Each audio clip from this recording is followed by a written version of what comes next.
बघा पुढचा प्रश्न, वस्तूची किंमत 20.5% वाढली तर 5,000 किमतीची वस्तू किती रुपयाला मिळेल? म्हणजे एक वस्तू आहे त्याची किंमत 5,000 आहे आणि ते किती टक्क्याने वाढली? बघा टक्क्याने दिली तुम्हाला, काय दिली? टक्क्याने. 20.5% वाढली. आपण काल गणित बघितलं होतं बघा, 20% वाढली होती. काय करायचं? सिंपल मेथडने सांगतो. वस्तूची किंमत पकडली 100, आता 20.5% वाढली म्हणजे काय करायचं? त्याच्यामध्ये ऍड करायचे, बेरीज करायची. काय करायचं? दोघांची बेरीज. 100 आणि 20.5 किती होती याची बेरीज? याची होते 120.5%. सिंपल. जेव्हा वाढते तेव्हा बेरीज करायची, जेव्हा घटते कमी होते तेव्हा काय करायची? वजाबाकी करायची. ही गोष्ट क्लिअर झाली? ओके. आता वस्तूची किंमत किती आहे? 5,000.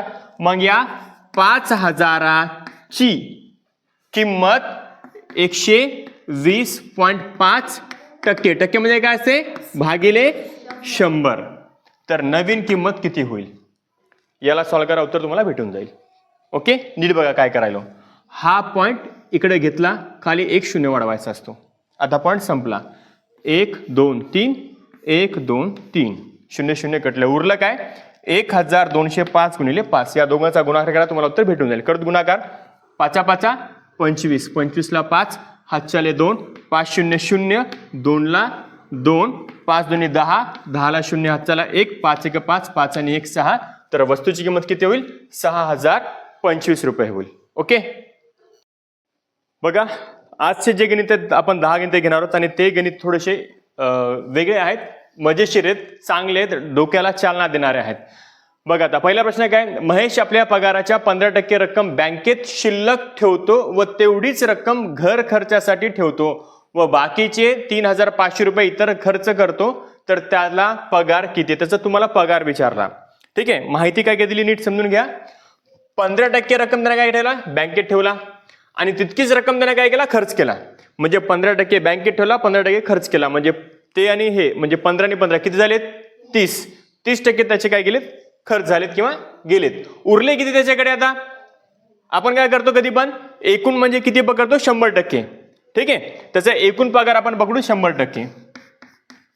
पगार पकडला आपण 100%. 15% बँकेत गेले, 15% त्याने खर्च केले, म्हणजे एकूण किती टक्के झाले त्याचे? 30%. आता मला सांगा, या 100%मधून 30% गेले, उरले किती टक्के? 70%. किती उरले? 70%. बरोबर आहे. आणि हे 70% म्हणजे किती रुपये त्याचे? 3,500. दोन पद्धतीने उत्तर तुम्हाला काढून दाखवतो मी. ठीक आहे, हे क्लिअर झालं.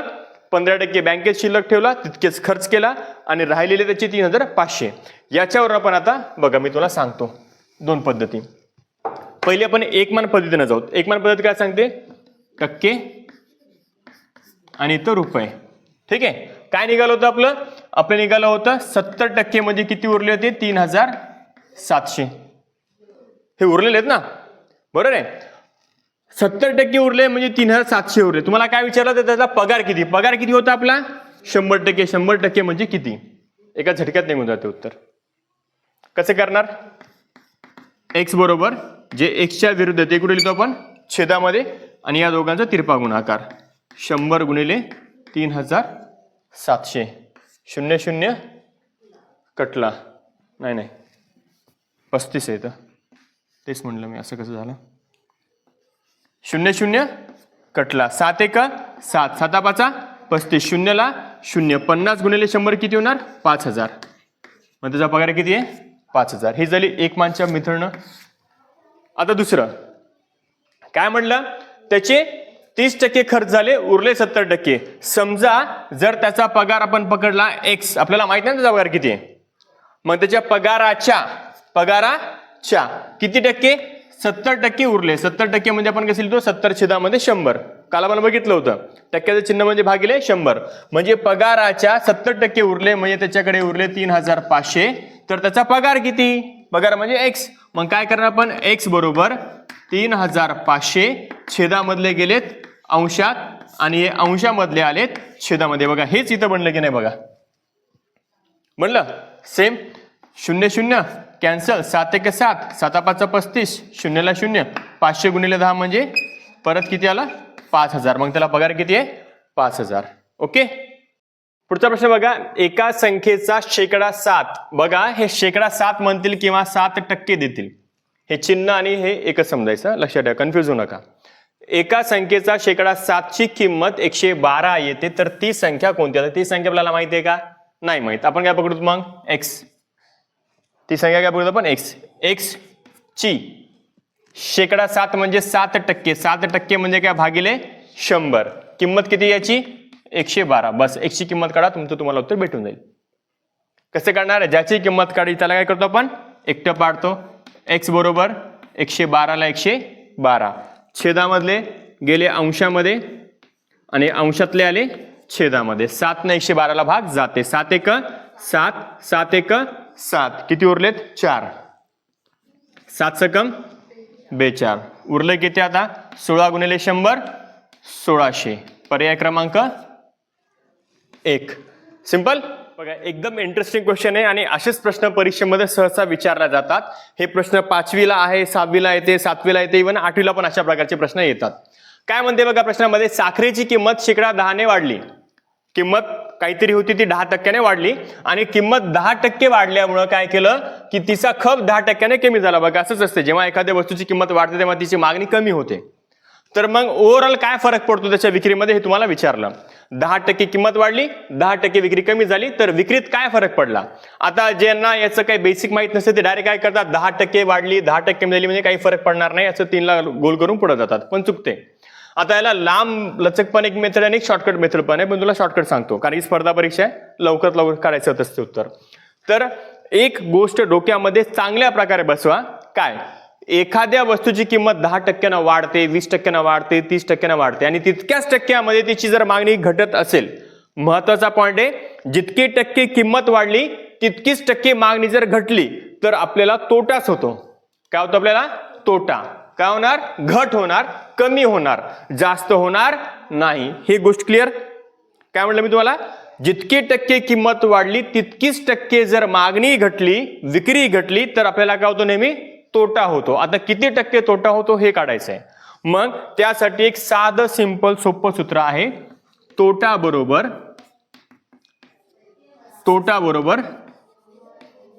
जितके टक्के आहे त्या टक्केचा वर्ग करायचा, जितके टक्के त्या टक्केचा काय करायचा?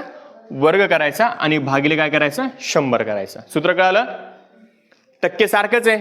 10% मागणी कमी झाली, 10% किंमत वाढली, मग 10 सारखंच. मग काय करणार आपण इथं? 10चा वर्ग भागिले 100. 10चा वर्ग किती आहे? आणि 100 भागिले 100 उत्तर किती येते? 1. 1% काय होईल? तुमच्या विक्रीमध्ये फरक पडेल. सिंपल समजलं? महत्वाचं काय आहे? टक्के कसे पाहिजे? सारखेच पाहिजे, तेव्हाच हे सूत्र कामेल. जर ते सारखं नसेल तर ते आपण पुढच्या व्हिडिओमध्ये बघू ते काय काय होते कसं नाही. नेक्स्ट क्वेश्चन बघा. 2500 2500चा 12% बरोबर एक्सचा 15%. तर एक्सची किंमत किती? खूप सिंपल आहे आणि असे प्रश्न सहसा येत असतात कारण की दिसायला थोडं अवघड असते पण करायला खूप सोपं असते. जसं म्हणलं आपण तसं करू. 2500ला 2500 साचीचे म्हणजे गुणिले 12ला 12% म्हणजे भागिले 100 बरोबरला बरोबर. परत एक्सला एक्सचा म्हणजे गुणिले 15ला 15% म्हणजे भागिले 100. बस लिहिलं, समीकरण बनवलं. आता काय करायचं? याला एक्सची किंमत काढायची. त्याच्या अगोदर एक नियम बघा. बरोबरच्या दोन्हीकडे जर सारखी संख्या असेल, सारख्याच चिन्हामध्ये, इथं पण भागिले 100, इथं पण भागिले 100, तर हे 100 काय होते? कटून जाते. नियम काय सांगलो आपल्याला? धडा झाला 6वी मध्ये, बरोबर, समीकरणामध्ये तिथे सांगितलं बरोबरच्या दोन्हीकडे जर सारखी संख्या असेल ते काय होती? कटते ती. बरोबर आहे? बेरीज वजाबाकी गुणाकारामध्ये असेल तर काय होते? ते कटून जाते. 100 कटलं, उरलं काय मग? 2500 गुणिले 12 बरोबर x गुणिले 15. मग 2500ला 2500 गुणिले 12ला 12. हे वरचे म्हणजे अंशातले कुठे जातील? छेदामध्ये. उरलं काय? फक्त x. उरलं काय? x. किती भागू? 5 ने भागू की 3 ने भागू? 3 ने भागू. 3 5 15, 3 चौक 12, 5 1 5, 5 5 25, 2 0 ला 2 0, 4 5 5 चौक 20, 2 0 ला 2 0. किती आलं उत्तर? 2000. पर्याय क्रमांक 2. समजलं कसं केलं? आपण जे 5वा गणित घेतलं होतं ना, तोच हा याला शाब्दिक उदाहरणामध्ये दिलाय. ते पण करून घेऊ, सोपं आहे. बघा 150 ला 150 चा म्हणजे गुणिले 20 ला 20 टक्के म्हणजे भागिले 100. म्हणजेचा अर्थ बरोबरचं चिन्ह असते. हा, ही, हे, म्हणजे, बरोबर, उत्तर याचा अर्थ काय पकडायचा? हे बरोबरचं चिन्ह. म्हणजे 40 चा शेकडा किती? शेकडा किती म्हणजे x%. तेच गणित की नाही आधी सारखा, फक्त लिहिण्याची पद्धत, त्यांची विचारांची पद्धत वेगळी होती. झालं. इथं पण काय होणार? 100 कटले. परत x ला एकटं पाडायचंय. काय होणार परत असंच? 150 गुणिले 20 गुणाकाराचे कशात जातील? छेदामध्ये म्हणजेच भागाकारामध्ये. उरलं काय? x 20 × 20 20 दोन्ही 40 बे 1 बे बे 7 14 उरला 1 बे 5 10. x ची किंमत किती आली मग? 75%. ओके. लगेच दुसरं बघा, 7/40 चा 20% म्हणजे किती? हे पण इझी क्वेश्चन आहे. 7 ला 7 40 ला 40 चा म्हणजे गुणिले 20 ला 20% म्हणजे भागिले 100. सिंपल. करा कटमकटी. 20 × 20 20 दोन्ही 40. बरोबर आहे. काय झालं इथं आता? 7/200. ओके. आता पर्याय लावून आपण याचं पुढचं उत्तर करू. ठीक आहे. पॉईंट मध्ये दिल्याचं. चला बघा आता याचा अर्थ करू आपण. आता आपल्याला काय करायचं आहे? पॉईंट मध्ये उत्तर काढायचं आहे. 7/200 भागिले 2 करू. 7 चे अर्धे किती होतात? 3.5. 200 चे अर्धे 100. आठवा काल काय शिकवलं होतं? छेदामध्ये 100 असेल तर काय करायचं? जितके शून्य असतील पॉईंट तितके घरात आपण डावीकडे घेणार, कारण की आपल्याला काय करायचंय? उत्तर काढायचंय. 2 शून्य असल्यामुळे हे जे 3.5 आहे हा 1 घर आणि हा 2 घर. इथं आला पॉईंट. इथं काय नाही म्हणून काय घेणार? 0. आणि पॉईंटच्या पुढे काय नसते म्हणजे काय असते? नेहमी 0. मग आपलं उत्तर काय लिहायचं? 0.035. हे झालं याचं फायनल उत्तर. ओके. सोपा प्रश्न आहे. खालीलपैकी कोणत्या संख्येचा शेकडा 7 म्हणजे 49? पर्याय दिले तरी चालते, नाही दिले तरी चालले असते. कोणत्या संख्येचा? कोणती संख्या म्हणजे आपण काय पकडतो नेहमी? x. x चा शेकडा 7. शेकडा 7 म्हणजे 7%. किती पाहिजे आपल्याला? 49. मग कोणती संख्या की त्याचे 7% काढलं म्हणजे 49 होते? सेम. x बरोबर 49 छेदातले गेलेत अंशात, अंशाचे आले छेदामध्ये. 7 7 49. 7 गुणिले 100 म्हणजे 700. पर्याय क्रमांक 3. ओके. बघा या प्रकारचे प्रश्न तुम्हाला सरळ व्याज आणि चक्रवाढ व्याज, त्याला आपण सिंपल इंटरेस्ट, कंपाऊंड इंटरेस्ट म्हणतो, त्या प्रकारामध्ये पण तुम्हाला असे प्रश्न दिसतील. आणि हा जो प्रश्न आहे व्यवस्थित समजून घ्या, कारण काय म्हटलं की एका वर्षी 4500 लोकसंख्या होती, पुढच्या वर्षी 20% वाढली. म्हणजे 4500 चे 20% काढायचे ते त्याच्यामध्ये टाकायचे. मग पुढच्या वर्षी म्हणजे परत त्याचे 20% काढायचे, ते त्याच्यामध्ये ऍड करायचे आणि परत 20% काढायचे. असे 20% काढून ऍड करायचे, काढायचे, अधिक करायचे, काढायचे, ऍड करायचे. असे तुम्हाला 3दा करायचे. ठीक आहे. तर हे लांबचं करण्याच्या नावाचा शॉर्टकट ट्रिक आहे. त्याला आपण कंपाऊंड इंटरेस्टचा फॉर्म्युला वापरत, त्याला आपण चक्रवाढ व्याजाचा पण फॉर्म्युला वापरत, सूत्र वापरत. काय करायचं समजून घ्या. बघा गावाची लोकसंख्या आपल्याला माहिती आहे का? आहे 4500 होती. याच्यावर काय झालं? 20% वाढली. कितीदा वाढली? 3 वर्षानंतर विचारलं. म्हणजे आता तुम्हाला समजण्यासाठी सांगायला, समजा लोकसंख्या 100 होती, मग पहिल्या वर्षी काय होईल? ती 120%. दुसऱ्या वर्षी परत काय होईल? परत 120%. तिसऱ्या वर्षी काय होईल? परत 120% होईल. कशावर? 100 वर. कशावर? 100 वर. कशावर? 100 वर. हे या पद्धतीने आपल्याला काढायचंय. आपल्याकडे संख्या दिलेली आहे, एक मूळ संख्या दिलेली, आपण तसं करणार. 4500 चे पहिल्या वर्षी किती झाली? 120% वाढली. मग परत याचं जे आहे त्याचं परत 120 झालं आणि परत मग त्याचं काय झालं? 120 झालं. याचं जे उत्तर येईल ते तुमची तिसऱ्या वर्षीची लोकसंख्या असेल. समजलं कसं केलं? 4500 चे पहिल्या वर्षी 20% वाढली. तुम्हाला मी पहिल्या इंदा सांगितलं होतं बघा, 20% म्हणजे काय? 100च्या वर 20 घ्यायचं आणि कमी म्हणजे 100 मायनस घ्यायचं, वजा करायचं. मग 120 120 120. आता काय करणार आपण? सोडवणार. 1 0 2 0 3 0 1 2 3. डन. 1 2 1 2. कळलं? काय उरलं तुम्हाला कळण्यासाठी मी लिहायलो, नाही तर डायरेक्ट इथं पण केलं असतं. इथं उरलं 45, इथं उरलं गुणिले 12 गुणिले 12 गुणिले 12 छेदामध्ये उरलं 10. 2 न भागूत बे पंचे 10, बे सका 12, 5 एक 5, 5 न 45. तुम्हाला करायचं होता फक्त गुणाकार करायचा. कोणाकोणाचा? हे 9 गुणिले 12 गुणिले 12 गुणिले 6. आता बघा चटकन तो कसं काढतो. 12 12 12चा वर्ग 144 गुणिले 9 गुणिले 6. राईट.